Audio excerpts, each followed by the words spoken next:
And the baffle's back in. Quite easy to refit. It's just an Allen key nut here.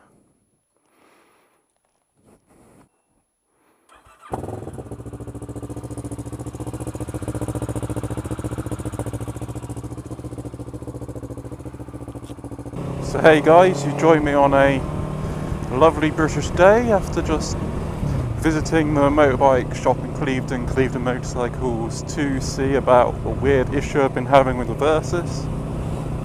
When I turn it off, the coolant seems to be boiling, like it bubbles back into the reservoir and there's a hissing sound.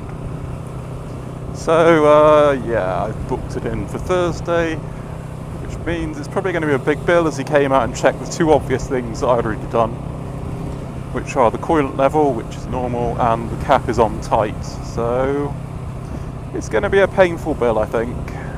It seems now that we've got this mini heat wave, it's kind of become more of an issue, I think. Because when I turned it off on Sunday, the fan wouldn't turn off. I left it for 3 minutes, the fan was still going maximum. Turned it off, and then coolant was bubbling and there was a hissing sound, and I was like, oh my god, my bike is broken. So I'm not really sure what is going on with it. So I'm probably just going to ride home now and not use the bike a lot until Thursday. Because they were mentioning lots of scary things like head gasket cooking and like it pressurising the coolant system. And I was like, oh dear god, don't be something expensive. I start a new job on the 29th. I've already shelled out all the signing bonus on gear. But it's an addiction, motorbiking is an addiction. You'll probably notice the Baffle is back in.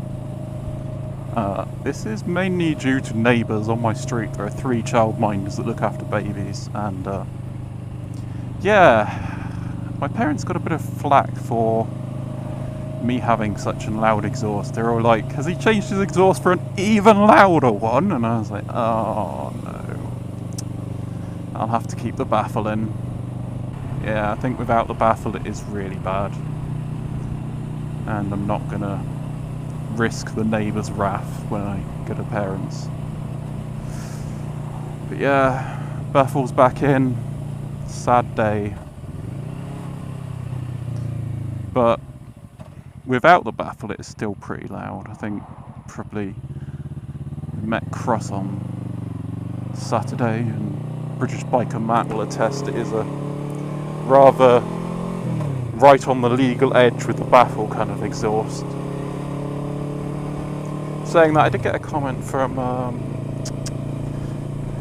MT Elliott, about what exhaust it was, because I think he's got a Versys as well, and I've been meaning to do a review on it, because there's only like a few crappy YouTube videos of I think there's one of a guy just revving the bike as it is. I want to really do a proper review, have, because I got loads of footage. I had the bike for about 3 or 4 weeks without the MTC exhaust, so I got footage of before with stock, so I can probably pull together quite a good video. And I want stuff like riding videos, so I'll reposition the microphone probably under the seat or something, and try and get a nice real life version of the sound, and then do some flybys and stuff, because just standing there with the bike and revving it doesn't really do this exhaust justice. So yeah, that's kind of another update. I know I did one like a few days ago, but I'm becoming a bit of a fan of these short 4-minute things over, say, me trying to edit like a 12-minute marathon video. I don't know if people prefer the shorter videos, but yeah. Seems to work a bit better for me, because I'm able to just fit it in at the end of the day, or when I do a half day in the office like this and come home for the afternoon to work. Yeah, seem to be able to fit these in, so there's a lot of pressure doing a 12-minute video as well. So yeah, Another random vlog.